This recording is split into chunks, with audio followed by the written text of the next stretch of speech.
యేసుక్రీస్తు నామములో బెతస్తా విడుదల పరిచర్య తరపున మీకు ప్రేమపూర్వకమైన వందనాలు. ఇది నా వాక్య ధ్యానము. ఆత్మ విషయమై దీనులైన వారు ధన్యులు, పరలోక రాజ్యము వారిది. మత్తయి సువార్త 5వ అధ్యాయము 3వ వచనం. ధన్యులు అంటే సంతోషంగా ఉన్నా అని అర్థాన్నిచ్చే గ్రీకు పదానికి తర్జుమా. అయితే మనసులో ఆనందం ఉండడం అనే దీని అర్థం కాదు. ఇది ఒక ఆనంద స్థితి, ధన్యత, దీవించబడిన స్థితి. ముఖ్యంగా చివరికి దేవుని సన్నిధిలో శాశ్వత ఆనందానికి దారి తీసే స్థితి. దేవుని రాజ్యములో ధన్యులైన వారికి దుఃఖాలు ఎప్పుడూ ఉండవని కాదు, ఎప్పుడు ఆనందిస్తూ ఉంటారని అర్థము కాదు.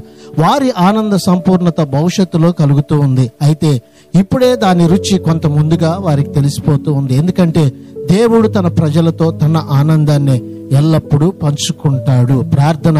మమ్మల్ని మిక్కిలిగా ప్రేమించిన మా ప్రియ పరలోకపు తండ్రి యేసయ్య, మరొక నూతన దినాన్ని మాకు ఇచ్చినందుకు నీకు వందనాలు, స్తోత్రాలు చెల్లిస్తూ, నీవు మాకు ఇచ్చిన ఆత్మ విషయంలో ప్రభువా మేము ఎల్లప్పుడూ దీనులమై నీ కొరకు జీవించినట్లుగా, నీ నిత్య రాజ్యానికి వారసులుగా మారినట్లుగా ఈ దినాన ఈ వాగ్దానాన్ని బట్టి ఇదిగో ప్రభువా నీ ప్రజలని ఆనందభరితులుగా సంతోషముగా జీవించినట్లుగా, నీ ఆత్మలో ఉన్న పరిపూర్ణతను నీ బిడ్డలు అనుభవించినట్లుగా కృప చూపించి సహాయం చేయమని, బలపరచమని యేసు పరిశుద్ధ నామములో ప్రార్థించి అడిగి వేడుకుంటున్నాము తండ్రి. ఆమెన్.